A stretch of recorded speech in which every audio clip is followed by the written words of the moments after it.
Today on With the First Pick, we're recapping the 10 biggest risers from the NFL Combine, and later I'll unveil my mock draft 7.0. You can find it right now on CBSSports.com. Live on the show to get Rick's reactions in real time. I'm Ryan Wilson. That's Rick Spielman, of course. This is episode 130. And Rick, I just realized we've been gone away from home so long. I forgot to get the old tote board updated. Oh my So God.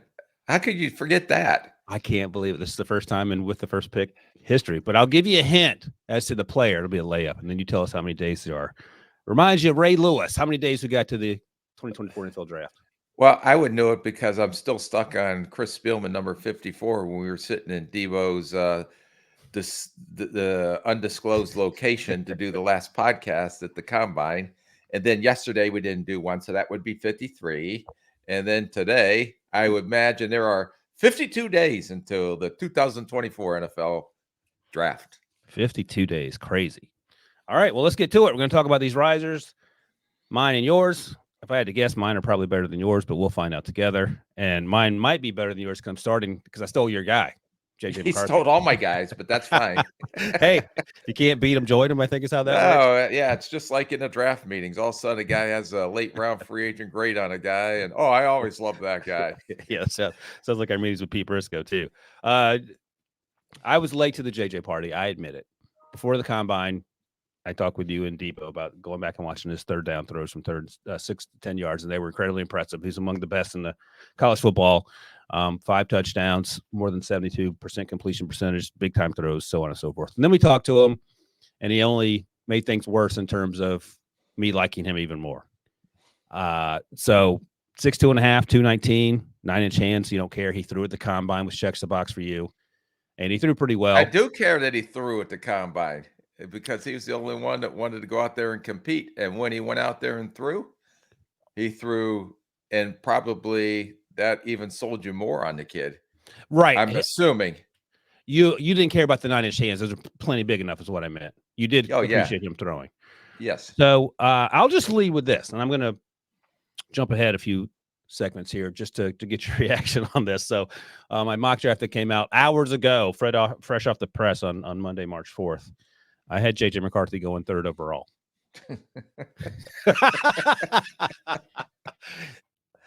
Oh!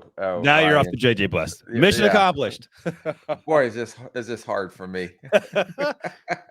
All right, let me give me a percentage chance that you think JJ goes that high. I don't think he'll go that high, but I think that he's closed the gap on Jaden Daniels now. And we're talking about, as these guys, we talk about these guys, it's like a day-to-day thing on, I like this guy better than this guy. This guy worked out the Combine. That's my last impression. I'm going to love him. It was like when you came out of the Senior Bowl. Oh, God. Yeah. No, I love this kid. Now, we got a whole new bunch of guys that we love, too, especially the ones that just came out. And then we'll go to the pro days. And then we'll say, God, I really love this kid. I'm moving him back over here. So actually in draft meetings and sometimes what I do on this show, I just say some stuff to see if I can get a rise out of you or the scouts and see how strong your convictions are. And I'm finding you're like that tree that really kind of sways in the wind every now and then, according to how the wind blows on some of your convictions. You, not so much you, more our buddy Pete Briscoe insists that I love everyone. And on some level, that's true. If you're watching on YouTube, you can see how much I love Sam Hartman's hair, but there's JJ McCarthy in the middle, Bo Nix to the right. I think that's Devin Leary back there as well, who actually had a good pro day. We haven't talked about it all, and we should spend some time on that at some point. I don't think JJ McCarthy's a top 5 pick, but I think he's a first-round pick. And then the question becomes, how much do teams love him? And I did talk to one team that needs a quarterback that said he was the best on the board of any of the quarterbacks they talked to, like incredibly sharp. And that weighs into it. We didn't know that. All right. At least I didn't know it coming into this thing because I haven't talked to JJ or anyone that had talked to him about his football knowledge. So I think he's a first-round pick. I think he's right now, in terms of me moving him up as a top 15 guy. But guys get overdrafted all the time at the quarterback position. So he's going to get overdrafted is what you're saying. Top 3 feels pretty. Is he overdrafted if he goes in the first round? No, I don't think so. Okay. But you have to understand a month ago, you would have said, I wouldn't take this guy in the second or third round. No, not third. I would have taken him in the third, high third. Okay. But I So hadn't gone back and watched his third down throws at that point. But I had, we talked about him all the time. And in your defense, you did make your Bowling Green joke to his face, which came with some stress because you might have accidentally dropped the F-bomb in that 3-interception game. But what were your impressions of the way he handled the questions that you put to him that weren't always, unicorns and rainbows? Well, I could tell you it's just the maturity level, everything we talk about, what this guy's been through, what this guy's been through. But being a quarterback at the University of Michigan and playing quarterback with Coach Harbaugh usually will sharpen you up to any type of adversity. And like I said, we've been through it 100 times. Well, he doesn't make all the throws you want to see, or doesn't throw the ball 50 yards or 50 times a game, but he knows how to win games, and he has been through the limelight. He's won a national championship, and I thought he handled every question coming his way very polished. And when you're sitting there, you try to judge these kids. And this is a kid that, like, if I was in that locker room and he was my quarterback, I would gravitate to him from his leadership standpoint. I'd go want to play for this kid. So you're dinging me for having the same feelings that his teammates have for him once they get in the locker room with him. I hear you. Yeah, no, and I'm dinging you. If you're watching on YouTube, those burgundy pants that you wore during this interview were very distracting, and yet he was able to stay focused and answer the questions. That was part of the mental mind games you play when you interview these kids, Rick. Yeah, I didn't even know they made burgundy corduroy pants anymore. By the way, if you're listening to this or watching this, please go back and find on YouTube the interview with Jackson Powers Johnson that Rick and I did, because Jackson Powers Johnson might be one of the funniest people on planet Earth, and most of his comedic talents are aimed at Rick. All right, JJ McCarthy, you've always loved him. I'm recently to the bandwagon, and you're going to hold me accountable for that. All right, let's talk about another guy that you seem pretty wishy-washy on. There's Jackson Powers Johnson on YouTube. So Jackson Powers Johnson and Rick were agreed on some silliness, and Jackson wanted to hit him up with a fist bump. And Rick's just staring off into space, thinking about, I don't know, coffee, hamburgers. And I was like, Rick, please, Jackson, you're leaving him hanging. This is incredibly awkward for us. And then tell your chest bump story after the cameras are off. Yeah. So when we got up out of the chair, I went over and gave him. He didn't know what the hell I was going to do, to be honest with you. So I went over there and gave a chest bump. But being the elite athlete that I am, I didn't want him to knock him off the stage and ruin his career by blowing out an ACL. So in midair, I kind of pulled my weight back. And plus, I didn't want to go flat on my rear end either if I would hit him with everything, because he is a powerful man. But that was, I would say, in all my years, one of the most enjoyable interviews that I've ever sat down with a kid. And I've sat down with a lot of kids. Yeah, absolutely. And just so I'm clear, or people listening clear, Rick got a good 6-inch vertical on the chest bump. Jackson was not expecting it, but his body control and balance and anchor and all the other terms we use to make up, it all flashed in one single moment for him. For you, the thing that I was most excited about is he didn't punch me like in pass pro, because I would have went flying off the stage just out of a natural reaction. Thank God he didn't react. Right. He was having flashbacks, and he was seeing Latu or something. All right. Another guy that he saw on the field, not at the same time, but they played him twice last year, Michael Penix Jr., quarterback, Washington. He's on your list of risers, which is very interesting because it feels like you're taking the Ryan Wilson, JJ McCarthy approach to my guy, Michael Penix Jr. He's 6'2.5", 216, similar size to JJ, but his hands are 10.5 inches. Yeah. No. And I'm not taking a similar approach. I did not have this kid, Michael Penix Jr., in the third round. I liked him during the season. I didn't know if he was a borderline first, second rounder.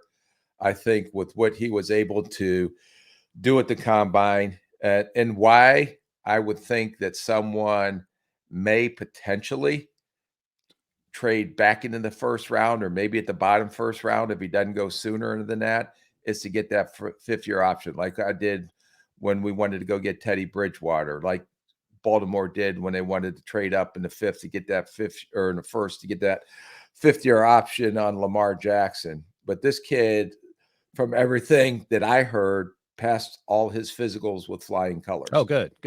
So that's going to increase his value because he was completely healthy.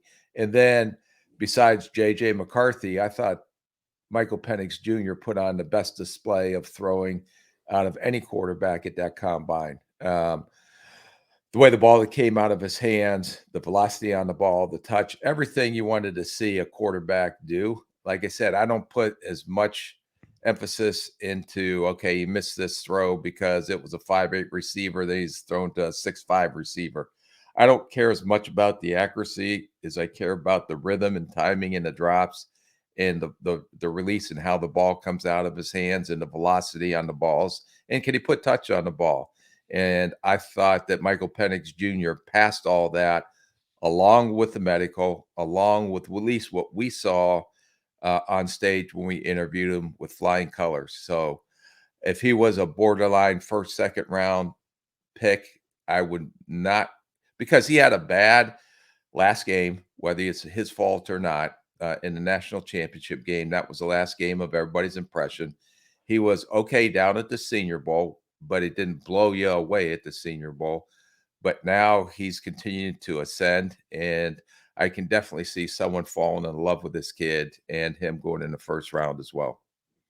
Yeah, I'm driving. I got a lot of buses I'm driving. I'm driving the Michael Penix Jr. bus, the Spencer Rattler bus. I'm trying to get control of the JJ McCarthy bus. I got a lot going I think on. I don't know. I just don't abandon your Spencer Rattler bus and leave it on the side of the highway. You've No been way. a little bit quiet. So No way. Let me ask you about Michael Penix Jr.'s teammate just in quickly. I don't know if you saw the clip. I don't think you would. I think you'd left the building by then. Of Roma Dunze trying to get the 6'6" in the 3 cone. 6'6" and a 3 cone. I think his final number was 6'88", which is fast enough. So what are your impressions of, and we talked to him, and that guy's a sharp young man as well. And he felt like he was a very humble guy who was all about working hard. You asked him about the huge leap he made from 2022 to 2023. And I thought that workout encapsulated exactly the question you asked him about not quitting. Does that register with you? Are you making a note? What do you make of Oh, that? God. Yeah, because you got players that are not even doing anything, and you got a kid that is a first round pick and going out there and doing everything he can to try to do the best he can and trying to get a goal that he set in a 3 cone. So he'll probably try it again, I'm sure, at the Washington Pro Day. But when you have my other guy that I liked, Brian Thomas Jr., performed the way he performed, and after, Neighbors, who was the number 3 receiver? Is it Brian Thomas Jr. or is it a Dunze? And then if I know this kid is there after everything he's been through and going to fight and scratch and claw just to get a time that he personally wanted to get in the 3 cone, then to me that goes way up in my book. You know that if you're in a foxhole with this kid, that he's not going to quit on you, and he's going to give you everything he has, no matter what, till the end. So to me, that is a huge plus, plus, plus, in my opinion. Debo, make note. Rick is using not 1, not 2, but 3 pluses to grade someone. So interesting. Talk about wishy. If anyone's going to, after 12 hours, sit out there and try to beat his time for a 3 cone, I'm going to use the pluses. Fair enough. And that feels like it lets you know that he's trying to perfect his job. And if he's supposed to be somewhere in a route, he's probably going to be there as a rookie, as opposed to a young guy who oftentimes aren't where they're supposed to be just because the job's so hard. So I think there are a lot of takeaways from that. So about another wide receiver that's on my list. I just threw a Dunze in there because of the 3 cone story and that he was Michael Penix Jr.'s teammate. But my next guy is a riser, Xavier Worthy, who I should have had Debo cut the clip of you laughing at me when I had him going to the top of the second round in our 2-round mock draft. You should have been laughing about the Graham Barton pick that I made. That was no disrespect to Graham. I made a terrible pick. Graham's a great player. Xavier Worthy looks like a underdrafted one, so I'm going to change that too. Another foreshadowing, Rick. I got him going in the first round of my latest mock draft. No. Yes, I do. Yeah, well, I'm not going to argue with you. I mean, the kid ran a 4.21, and he is. Here, let me give you a couple more stats. Let me ask first. You this question before. Oh, yeah, go ahead. Okay, give me your stats, and then I'll ask you a question. 5'11", 165, and the 165 is a problem, and the 41-inch vert, though, that's not a problem. And the 4.2, 140 you mentioned. All right, go ahead. Okay, so I'm going to say, tell me because everybody fell in love with the 4.22 on Mr. Ross when he came out and ended up not probably having the career he had. And I would ask the scouts this, is Xavier better than what you saw Ross do when he came out? Yeah, I like Xavier a lot, and the only reason I had him going 40th or whenever I did a 2-round mock draft was because of the size, the 165, but not that he played small, but the injury concerns. I don't know what his injury history is at the top of my But head. 165 is going to be a little bit of a concern now with some teams. But I 100%. What I liked about his returnability, but that's not going to make you a first round pick. But I thought he played way tougher, and by that I mean he wasn't able to absorb hits. Guys are bouncing off of him when he got moving, and I don't know how you do that at that size. I'm not a physics major, but I appreciated the fact that he wasn't going to quit. The other thing, and we talked about Roma Dunze, that I look for to see how these guys react. Quentin Ewers threw an interception in one game that I watched, and it was going to the house, and we saw Xavier Worthy run that guy down. Sometimes guys give up on the play. They're frustrated because the ball didn't go to them or it was a bad throw. I appreciate the fact that he didn't quit either. All that said, his toughness is what stuck out to me. Obviously, the speed is there. He did have the focus drop, so when he's locked in, he can catch the ball as well as anyone. And I'll give you another sneak peek. I had him going to the Chiefs because they have Rashee Rice going into year 2. They have Travis Kelce, of course, coming back. I would imagine. I don't think he's retiring. And I like the idea of not having to put a lot on his plate. I think he's the version of Sky Moore they were hoping they were getting in Sky Moore, who ran he might run the 4.3s, low 4.4s, but he just never has yet to turn the corner. I think Xavier Worthy allows you to do that easier, especially we talk about fit mattering all the time. I think that's a good fit for anyone, but especially Xavier Worthy. Yeah, and teams are going to go to back and when they do their group studies or tape is two things. Is he strong enough? Like I said, I don't question the competitiveness, just in 50-50 balls. And is he going to be able to hold up physically at this level? Now, he's different to me than when we talked about Hyatt, who came out of Tennessee, but he didn't go till the 3rd round, but was supposed to be, the speed guy, and had his ups and downs this year.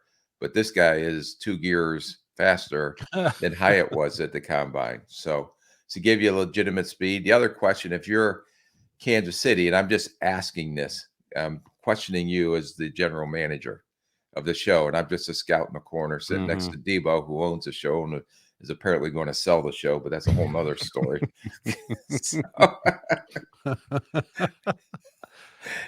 But do you concerns about him at that weight playing out in the weather in Kansas City down the stretch or later in the year? Why does weight matter if it's cold outside? I'm just asking. No, I don't care about that. But I will tell you one of the conversations we did have in the draft room, Rick, is his teammate Adonai Mitchell was there as well. And Adonai Mitchell has 1st-round talent all day long, tested extremely well at the combine. We talked about him in the fall. The reason I didn't go with Adonai, I took Xavier over Adonai, is because I feel like Rashee Rice fills some of those roles that perhaps Adonai would be a part of in that offense in Kansas City. I wanted a different player. What do you think about that? I think you take the best player on your board. You'll find ways, because Rashee can play slot. He can play outside. He can do a lot of things. And he showed that this year, in my opinion. So if you think Adonai just an outside guy, but then put him outside and let Rashee work the slot, because I thought he was pretty crafty for his size, especially with all the production he had for Patrick Mahomes the second half of the year with all the underneath throws and some of those critical throws that he converted 3rd downs on. So I wouldn't even think of it that way, in my opinion. So who would you take if you're at the bottom there, Adonai or Xavier? I'm going to take Adonai. Okay. All right. Well, we'll find out. For now, we're going to take a quick break, and we're going to speed up the pace here so you can get out. You have things to do today. You got to go for your walk and go play pickleball and fire pickleball. I already did my walk, and got the doctor appointment coming up, and then I didn't want to tell your business, but okay. All right, we'll take a quick break, and we'll come back and speed up the pace here on the rest of these guys right after this. Well, you need your sports news anywhere? We've got breaking news to bring you. Then get your sports anytime you want them. Big trade news overnight to discuss. Because we know you need sports all the time. A lot of movement in the rankings this week. A legend adds to their legacy. We're bringing you that breaking news right here on HQ. CBS Sports HQ, anywhere, anytime, all the time. All right, Rick. You like to say on this podcast all the time that you don't see color, but we're going to be talking about Ricky Pearsall, Ladd McConkey, and back-to-back guys as standouts, as risers. I was more impressed. Ricky Pearsall is your guy. I was more impressed with his numbers than I were Ladd's numbers. I thought Ricky played fast, but not this fast. He's 6'1", 189, ran a 4.41, 41-inch vertical, got 17 on the bench, 10.9 broad jump, and I thought he was a day two guy. But how high day two are we talking now? Second round. I think both these guys are going to go second, and Ladd will probably go early in the second round. I don't know. Let me ask you this there, Mr. GM of the show. Would you take Xavier Worthy or Ladd for your 32nd pick in the first round? Oh, I'm taking Xavier. If you were going to say if I could take, I don't know, get an offensive lineman for the Chiefs at 32. No, let's just say they go receiver. Yeah, no, I'll take Xavier Worthy. Why? Would you take a Ladd McConkey? I think he would definitely come into the conversation, especially as an inside slot guy, because watching him run routes in person, I saw it down at the Senior Bowl. That's a good point. He was the sharpest and most crisp route runner out of that entire group that I saw down there. And by the way, Ladd is no slouch. He's almost 6 feet even, 186. So he's still somehow 20 pounds heavier than Xavier. Ran a 4.39. So you know what? And right. And we talk about it all the time. We fall in love with the numbers. Ladd is the better football player over the entirety of his career. Would you agree with that? Yes. That's why I brought the point up to you. If you're going to make a decision on who we're drafting in this podcast, I'm just giving you scenarios. Thank you. Because like I said, you're the one that's going to either keep this podcast going or not of the decisions that you make as the general manager. So my job as a scout in the corner in this show is to put you in scenarios to see which direction you're going to go. All right. Well, I'm going to put it back on you. I'm going to fire you, Scott, in the corner. Who should we take, Xavier or Ladd? You're taking I'm just laying it out there for you, bud. You got to Are you going to take Xavier or Ladd based off of what we know today for the 32nd pick for the Kansas City Chiefs? Can you imagine Ladd in that offense? I think in that offense, I'm probably leaning towards Ladd, but I did fall in love with the. Geez, you keep changing your mind. I don't know where you're going. I don't know. It's a Donne and Mitchell. Then it's. Well, I have never considered Ladd a first round pick, but I had Xavier as like a top second round guy, and I have Ladd talking number 32. I know. All right, you get the 5th-year option. All right, we'll revisit Ladd. Let's get back to Ricky though. So you think Ricky's Am I screwing up your mock draft? You're making me think about it, which I don't like to think. That's sort of my charm. I'm just winging it as I go. But all right, so Xavier, Ladd, do you think they both go before Ricky Pearsall? Yes. Okay, so what's the knock on Ladd? I mean, he's taller. He's just as fast as. You mean Ricky Pearsall? Ricky Pearsall. Yeah, why is he a notch down? I don't think he's a notch down. I just think that and he didn't. I wouldn't call Florida's offense, although he'd made some incredible plays in his offense. And this kid is tough as nails too. Yep. You see some of the catches this guy makes, and he was my. One of my stars down at the Senior Bowl. I talked about him almost every day down there. So I wouldn't be surprised if teams have these 3 guys stacked differently on their draft board because this guy's big. He can run. He's tough as nails. He is a good route runner, not probably as crisp as Ladd is. Is he more outside? He could probably play inside as well. So there are a lot of things this kid's going to bring to the offense, and he's going to be a really good football player too. So when you're in these situations and you have Ladd and Xavier and Ricky all sitting there staring at you, let's say at 32, and Mitchell, that tells you, one, that how deep this draft class is for receivers, tells you probably you're not going to make the wrong decision. But then it's like, we need to go back as a group and watch these guys and which guy is the best for the offense. Ryan Wilson's With the First Pick podcast is going to run. And then you're going to have to make that determination. Is high school Rick Spielman our quarterback? Because you were a running quarterback, right? I was a run and shoot quarterback. And he threw for 317 yards one game. Did you have any Lad McConkeys or Xavier Worthys out there? No. You probably had some dudes out there, though. There it is. Dudes. There it is. Now that is Sam Hartman type hair. You hate Sam Hartman so much because his hair's.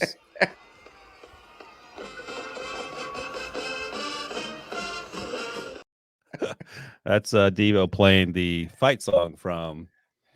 What's the name of the high school again? Massillon, Washington. Massillon Tigers. Massillon my Tigers. God. Devo's got all the video and images. It is the one of the most iconic high schools in the country. And I would be remiss if I didn't mention, Rick, you are a Hall of Famer at Massillon High School. Wall of champions, but there's a difference. All right. Next up, let's talk about your guy, Jalen Wright. I don't think we hit on the running backs outside of the conversation. Actually, you and Emery interviewed some of the running backs on set. I don't think we talked about them quite yet on the podcast. Let's get to that. Maybe just in passing. Jalen Wright, the running back out of Tennessee. You were talking about before the combine, 5'10 and a half, 210, ran a 4.38. And Jonathan Brooks was at the combine. You guys spoke with him. He has the ACL he's coming off of. Who is going to be running back one? Well, this is the one that I was kind of curious to see how everybody shook out after. And I thought this kid really stood out in drills to me. I think he can catch the ball. I think he's an explosive playmaker with the ball in his hands. The thing, I believe he led the FBS in plus 10-yard runs once he got to the second level. So there's a lot of good running backs, no first rounders, no Bijan Robinsons, no Jahmyr Gibbs. But I think this is going to be another area where teams are going to start stacking these guys, and each team's going to have them stacked differently. But this kid to me popped out the most. And I think if I was coming out of this at this point, that he would be, and Brooks would have been my number one, but coming off the ACL. So I put this kid right now was my number one back on Friday. Just behind him in the 40 time was Trey Benson at Florida State, 4.39. Both guys ran 1.5 and change in the 10-yard split. But Jalen had a 38-inch vertical, which is bonkers, and an 11.2 broad jump, which is also bonkers, a little better than Trey Benson. Both players were incredibly explosive. But, of course, Trey Benson has the injury history, and even though he's been healthy, you still have those conversations, right? Oh, yeah. Yeah. No, I'm waiting to see what the doctor what I've seen on tape, but now I'm listening to the doctor and our medical staff on who's going to now becomes a longevity question. Right. Okay. How long will Trey's knee hold up compared to, and you can't predict injuries, but you're trying to project longevity now, especially at this position. Second round? I think those guys will definitely be considered in the second round. Second round might be 80 picks long with all the wide receivers we got to get through and the running backs. It's crazy. Also, when you look at these, when you talk about these running backs in particular, are you even thinking about longevity beyond the 4-year deal they signed just because you can churn through running backs in general, not anyone in particular? Yeah, but like if your doctor says, hey, he may be 3 to 4 years, where the other one is don't worry about any longevity concerns. Okay. Then maybe that's an indicator that it's not an indicator. You're minimizing risk is what you're trying to do when you're going through your draft board on these players. Is this guy less of a risk, maybe from a durability standpoint than the other, based off the information we have? But again, that's almost impossible to predict. Right. All right. My guy, Troy Fatanu, wears shorts. Actually, the shorts they wore in the season were shorter than the ones he wore at the combine to run the sprints, which I thought was hysterical. The left tackle out of Washington. Man, does he move well. But we knew that. And 6'3", almost 6'4", 317, 34.5-inch arms. Why are we even talking about moving him aside? 32-inch vertical. I think he plays outside. I know there's some conversation about it. Maybe still have those conversations, but he looks the part standing against the wall and getting measured, but he also plays well in space. Played with Roma Dunze, who told us that he was a volleyball player in high school. I thought he moved like a tight end, so I looked it up, and he instead played volleyball. So he has those movement skills. He feels like a first-round pick pretty easily too. Oh, yeah, he's going in the first round. And I think after you got the official arm length of the 34 plus, and what he ran, I think he ran close. Did you say 5 flat, 5'1" in the 501, that's right. Then I think teams may be saying, this guy can probably, let's line him up at left tackle first. We know he has the athleticism to move inside, and depending on where our team is. But if I'm a team that needs a left tackle and I'm there in the lower part or the mid part of the first round, and the Alts of the world and the Fashion of the world are out, already picked, why would you consider this guy a left tackle? Yeah, and I'll give you another sneak peek to the mock draft account today for me. A lot of these tackles got pushed down, and I couldn't believe they were still there, but I had them going 24 to the Cowboys to play left tackle because Tyron Smith's future is no longer in Dallas. I mean, I don't know if you want to throw him out there rookie season, but you need a plan. I felt like that was you okay with that?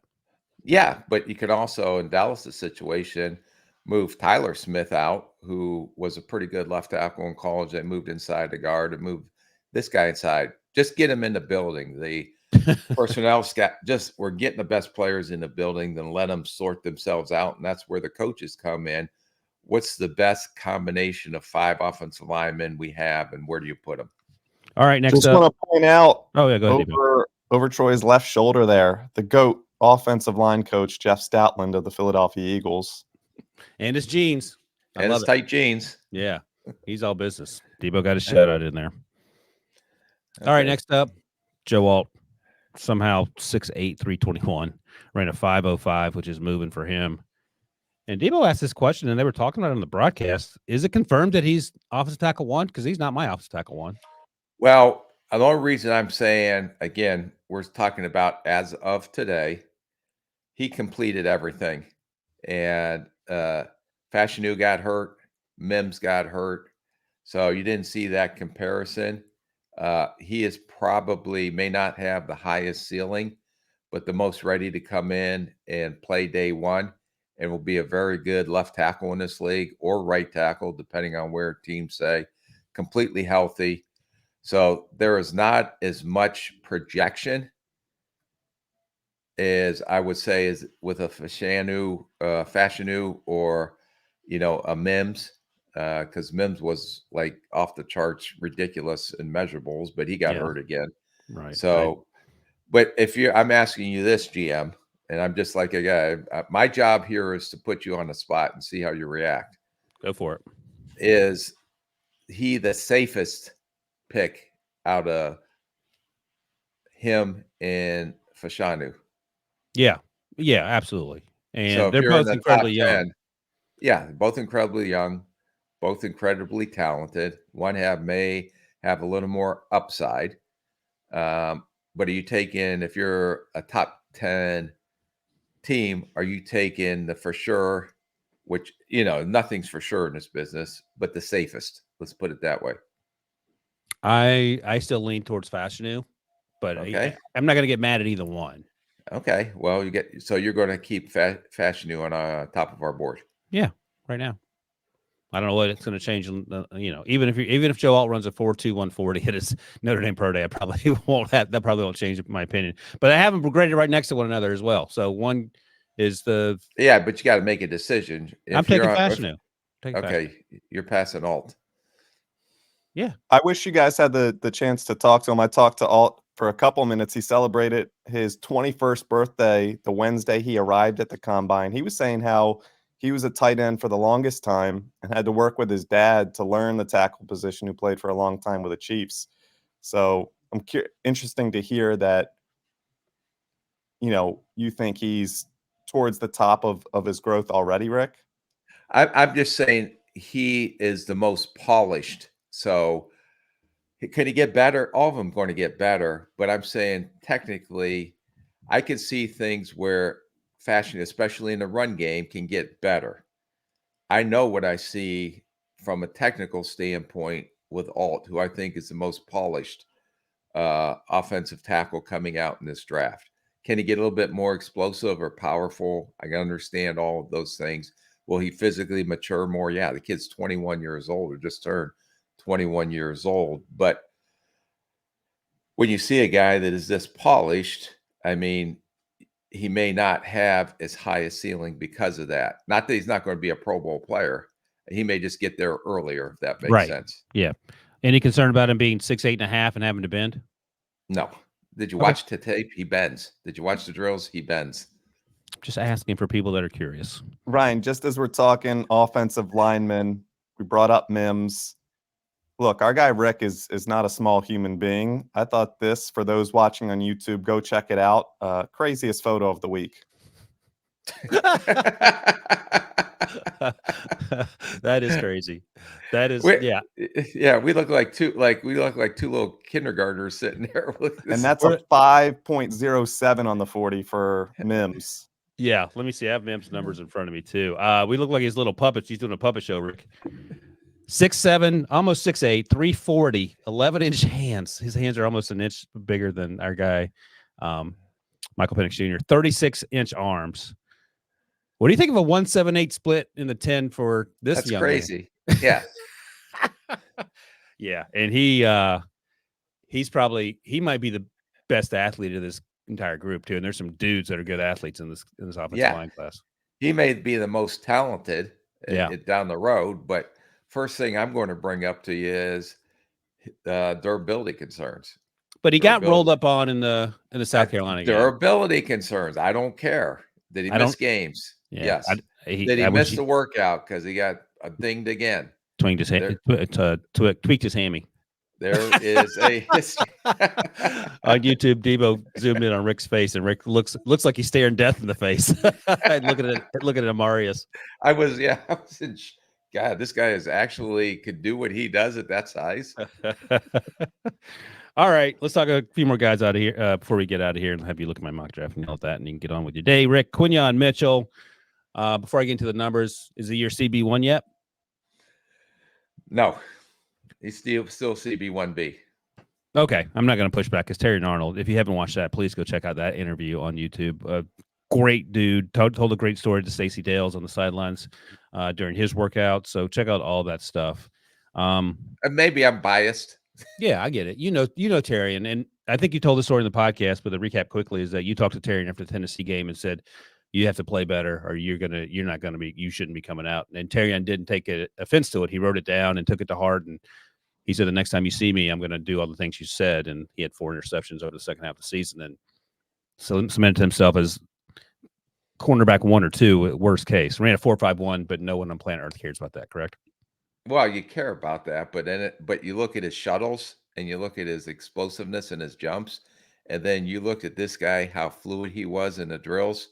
No, the 4.51 is not going to be a concern. And basically, I think what you're saying is that if Quinyon had gone to Alabama and Terrion had gone to Toledo, and you knew Quinyon, and he ran he was 6 feet, 195, ran a 4.33.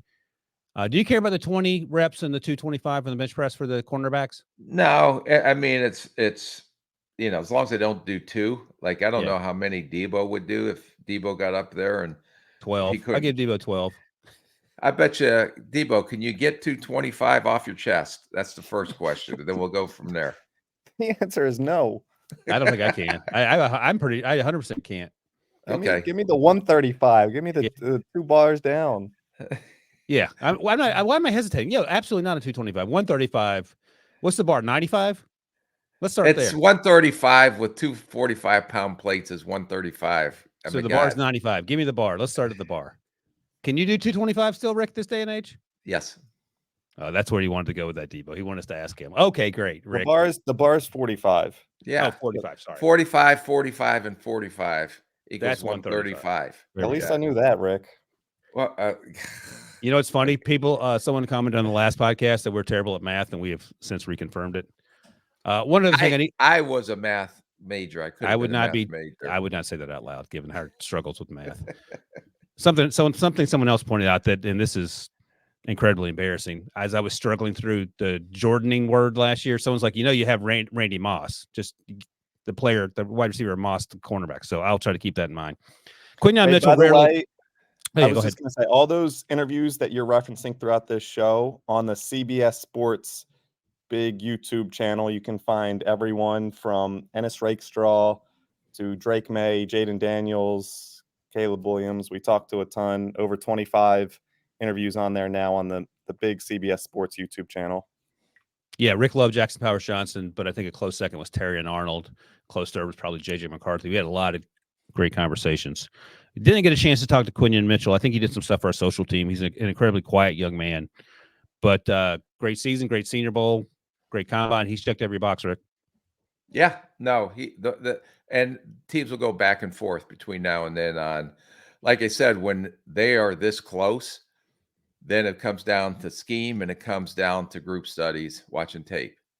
And that's when they'll finalize their board, but their boards won't be finalized till sometime mid-April, maybe a week, 3 or 4 days, because we try to get through the meetings with 1 week to spare, usually by Thursday or Friday, knowing that draft was coming up the following Thursday. And then the rest of the time, it was just honing in these hot spots on your draft board. We're talking about all these guys, first tackle off the board or first corner, but you're doing that throughout your board. You're looking in the 5th round and these 3 receivers and these 2 DBs. So you continue to do that, but unlike the media, teams are actually doing and having these type of conversations through Saturday's picks as well. Okay, let me ask you something that comes up every year, and you hear things like, well, Team X only had 22 first-round grades. What does that mean? I know what it means, but how can you still got to have 32? You have to have your board stacked, right? Yeah, no, they're just saying that, and I don't look at rounds.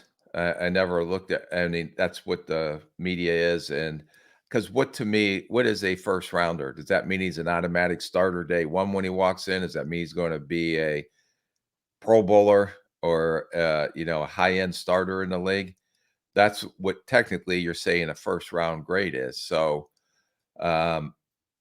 you may have 22 of those guys. So they may define that as first round grades, but technically you're saying, what are these guys going to come in? Which guys can come in and start day one for us or are going to have? Would Does that be a make time? sense? Yeah, and I was going to ask so let's say you only have 22 guys that fit that description. Would that make you more inclined to trade down if you're picking in the bottom of the first half? Well, do you want to trade out of those 22 guys that you have that you say are? Well, if you're at pick and 25 and those guys are gone, for example. Well, our analytics has told us in the past that pick 17 and pick 34 have the same success rate. Well, that's a little So, nugget. Okay.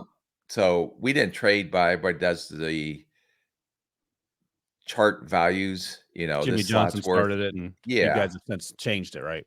Yes. We traded in buckets. We didn't trade. Now they had values. You had to have a numeric value just so you can see, but we would go, we're not going to go outside of this bucket between 18 and 34 to pick up extra picks. Gotcha. Because there was a drop off after the 34th player to the 58th player on the board. That was the next bucket. Oh, all right. That'd have been good to know last year. Well, I was putting my 7-round mock draft together, but okay, I'll make a note. Next up, and finally, before we take another break and get to the start of the show, my mock draft quickly. Braden Fisk, who actually was one of the early stars of the week for us at the Combine. Again, that interview's on YouTube. That was one of the funnest interviews as well. Yeah, I mean, I do got to admit, being on stage and getting in front of all these kids and the personalities that came out in our interviews was just not only you get to know these kids, but you get to know their personality, but as entertained as I've ever been. And I thought I have to entertain myself. Yeah. Because no one else understands my humor or sarcasm. So correct. But I was actually very entertained and loved the banter back and forth we had with some of these kids. At every position, too. I mean, the cornerback. Well, this was, Mr. Fisk. There's you and Caleb chugging ginger beer. I mean, I was going to say, like, Braden made jokes about your television watching habits. Yes, and the MASH, and then I didn't want to embarrass him because I thought Hogan's Heroes was better than MASH. But Devo, it took him 4 days to come up with that joke. He's been waiting to use that one. Hogan's Heroes. But I was a huge MASH fan too. Yeah. Well, you made the point. There were only 3 channels back at the Yep. time. I mean, you were sort of a captive to the whatever they decided to show, and I was right behind you in terms of that. It'd be Tables- interesting to see how close is we're talking about these players, but how close is Hogan's Heroes actually to MASH? I don't think it's that close, but you would know better than me. Braden Fisk, 6'3", 5'8", 292, 4'7", 40. He did everything well. I think his vert was 33 off the top of my head. Great guy to talk to. He had great tape after he transferred from Western Michigan. Had a great Senior Bowl, and then he, again, like Quentin Mitchell, put it all in a nice little package with the way he performed at the combine. Debo asks, top 50? I wouldn't be surprised. The only This thing defensive line class is not top. It's not after the first 2 guys it opens up a little bit. It was wide open. The only hole you're going to poke in this kid, because he plays with his hair on fire, which we've used 100 times, is a 31-inch arm length. And how many successful defensive linemen that Aaron Donald, what was his? So we would have our analytics pull up everyone that had 31-inch arms and end up being solid starters or Pro Bowl players. Aaron Donald, 32 and 5/8-inch arms. Okay, so he got over the limit because we would put a R alert on our alert system if they didn't meet the criteria. And I don't have it handy, but I do have those minimums for positions where you need to be alerted. Right. And since we used A for age, which is not as big of a factor anymore. If a kid was going to be 25 his rookie year, we would put an A for age alert. So I didn't have another letter for arm alert because the A was being used. So I kept saying to myself, what letter can we use? And I kept going, arm. And it just dawned on me, R. So R became the official letter for arm alert. Debo, that's pretty clever, isn't it? It's all right. Did you draft Sharif Floyd? Yes. 31 3/4-inch arms. Yep. 6'3", 297, and Braden 6'3", 292. Yep. Okay. That was first rounder too, right? Mm-hmm. What were those conversations? Do you remember? Probably the ones we just had. The one you just explained. Just the ones we just had, but yeah, they're good football players. Like I said, you can poke holes, and everybody's going to go back and start poking holes in these kids like we always do. And then all of a sudden you fall in love with everybody 2 days before the draft because you know you're going to have to take some of them. But I don't think that his short arms affected the way he played on tape. And what did he say when you asked him, or you told the story about the coach said be an A+ at something? So his is hair on fire mentality. Yep. He said, he said basically effort and technique, being the first one to the offensive lineman before they get their hands on you, then they don't have a chance. And that's exactly what he did. Every single snap, it felt like. All right, take a quick break, and we'll come back here and quickly rip through some of the top 10 of my mock draft to get Rick's reactions right after this. Who's in? Who's out? Let the madness begin. The NCAA Men's Basketball Championship Selection Show on CBS and streaming on Paramount Plus. All right, Rick, my latest mock draft came out, and it is a banger, as the kids say. I think that's right, Debo. I'll go through the picks, and you just... Yeah, it's kind of like drip, my dress on the stage. Yeah, Jackson Powers Johnson giving you fashion tips was something to behold. That's on YouTube as well. Bears, Caleb Williams. Commanders, Jaden Daniels. You okay with that? Jaden to Commanders? I don't know. Or would you rather have Drake? You can talk about the Commanders now, you know. No, I can't because it's a disclaimer. I'm like the Scarlet Letter. I'll always be bandaged for the rest of my life talking about. But you should have a Scarlet R because the arm joke you just arm. Pirate Spielman. Patriots at third. Take JJ McCarthy. Yeah, that's just you trying to get clicks. JJ did say when he interviewed with Daniel Jeremiah and Rich Eisen in the booth after his performance that he had met with millions of teams. So one of those teams were the Patriots. You read Of anything course into they that would. or not? No. Okay. Thank you for that. Marvin Harrison Jr. goes to the Cardinals, even though I have an R by his name, a large R because he didn't work out. Vikings trade up from 11, I think is where they were, to take Drake May at 5. I could see that if they're able to trade up that high to go get Drake May, that is not out of the realm of possibility. And I just assumed earlier when I wrote this up that Kirk Cousins lands at one of the other teams, Denver, wherever that needs a quarterback, Atlanta. I think. Right. And And this for me would be a reaction move as you're sitting there watching, but you're actually starting to call these people. Well, this high, you're calling them before the draft. And for example, when the Bears are on the clock, you're making a call if our guy's there. And then you start working on these deals even before it comes down to that point. But we would go down the list. Okay, Cardinals. No, they're not. We're not going to be able to get a deal done with them. Okay. Who was 5 before? Oh, who'd they trade with? Chargers. Yeah, maybe. So, and then it's like, if our guy's there, if our guy's not there, then what would you want? So you start working on the parameters of the deal. And then when you get on the clock, and a lot of times we may have a deal in place, but I'd still wait for the 10 minutes or till about the 7 or 8 minute mark, just to see if anyone wanted to sweeten the pot or not. So I was going to ask you how many squeeze balls did you burn through, but it sounds like you were playing Joe Cool. No, those are a lot of squeeze balls. All right, you don't hate that pick, and also noteworthy 4 quarterbacks in the top 5 picks. Is that how unreal is that? That's not unreal. We've seen it happen before. Well, I mean, just with you were pushing back on the JJ McCarthy going that high, so you think he might go in top 5? No, I wouldn't be surprised if he went to 8. So if I want JJ McCarthy, and that's what you're trying to do, is not only what you need, but trying to predict what other teams may potentially do.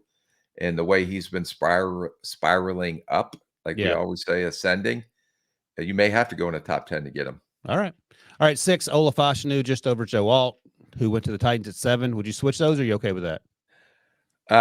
I'd switch him, but I don't know what you're going to do with the Giants. Do they need an offensive tackle? Well, like, you got to put him on the left side, because you're having these meetings and talking about, if we do get Fashanu, where are we lining him up when he comes in the building? Yeah, I understand that. And it's not as easy snapping your fingers, making guys switch positions. I understand that too. At 7, I took Joe Alt because he was the other really good offensive tackle. Would you consider Malik Neighbors here? No, you got to get, if it's going to be Will Levis, then you better get some protection, or he's not going to have a chance. And we just talked about the wide receivers being incredibly deep. 8, Jared Verse, first offensive defensive tackle, defensive. I'm getting nervous here. Edge rusher off the board, because I'm assuming that Kirk Cousins, for example, goes to Atlanta. Yeah, no, they need edge. So, Bud Dupree was a 1-year stopgap guy. They have a good defense. They have a good football team, but they need edge rushers. And I don't know if I would have went him or the way Dallas Turner worked out. Ooh-wee. That was icing on the cake. Yeah. That I'm not so sure that I wouldn't go Dallas just to edge out Verse. But you're okay with it? All right. Finally, 9 and 10. No, I'm not okay with it, but that's your pick, not mine. Yeah, I'm the GM of this mock draft here. 9, I had the Bears circling back. Usually we talk about him getting an edge rusher here to pair with Montez Sweat. I'm taking Malik Neighbors if he's still here, because he gets pushed down. So it's Caleb and Malik going to the Bears. And then at 10, it's Roma Dunze going to Aaron Rodgers and Garrett Wilson's Jets. Mm-hmm. What are you shaking your head for? What are you going to do at offensive line for the Jets? I don't know. Pray and hope. Hope and pray. Okay, yeah. Last time that worked out well for you last year. So, yeah, no kidding. So Fuaga's there, and there have been connections with Fuaga and the Jets, and he's a right tackle, yada, yada, yada. That's great. Would you take Fuaga over Dunze? Yes. Okay. I mean, I need to get the offensive line fixed. How are the Jets going to survive? I get it. Fuaga, he's going to start rookie starter. I get it. It's going to be a tone setter. How can you pass that up? What'd you say? Latham or Fuaga there? Oh, I'm still going to go with Fuaga there, but I have a little bit of a love fest with Latham too. Yeah, trench But cane, I'm baby. trying not to be a homer, if I can put it that way. I thought Debo was setting you up so he could play the clip, but I don't think he wants to have to go back and bleep out I the. do want to just point out that actually there has never been an instance in NFL draft history where 4 quarterbacks have gone in the top 5 picks. We've had 3 in the top 5, but never 4 in the top 5. And I think 4 went in the top 10. I wrote about it a few years ago, and prior that was to that, 2018, the Baker draft. Put the Baker draft, and prior to that, it was 1949 when Rick was watching MASH. All right. Hey, let me ask real quick. Oh, This is topical. This also applies to me. It looks like Jason Kelsey is having a press conference today at 1:00 to announce his decision. Oh. I think if you have a press conference like that, we assume it means retirement. And not to announce that he's coming back. Right. Yes. Ryan, I know in your latest mock, What I do? you have Leatu Latu dropping to 22, which would be pretty cool with me. But if Kelsey's gone, I know you have Jackson Powers Johnson off the board 2 picks earlier, I think, to your Steelers. I told you after you interviewed him, I want him as the Kelsey replacement. How do you think that changes kind of the Eagles' thoughts around 22? So, Rick, if you know the Steelers like Jackson Powers Johnson, you're 22. Are you trading up? If that's your guy, depending on if I have any options, what do you think, Frazier, the center from Graham Barton, West Virginia? Yeah. Do you think, because I think, is Barton still available? Yeah. At your pick? So I wouldn't trade up because I think you can. I wouldn't take Frazier in the first, but Graham Barton could become a interesting topic of discussion there. And if Latu's there and the healthy, if the medicals are great, yeah, those are the decisions you're trying to make. And since I've kind of went to the role of scout in the corner, I'm very interested to see how you come up with some of these decisions that you have to make. You Woo! cannot wait to get me fired. A ton of corner help, and there's Rakestraw and Wiggins, and probably at this point Kool-Aid.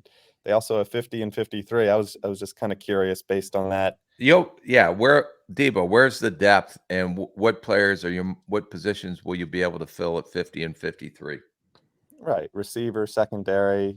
You have Tyler Steen. I don't know how much you caught of him this past year. It was pretty limited, but if there's faith in kind of moving him around, he was an early round pick last year. So he's not a center though, right?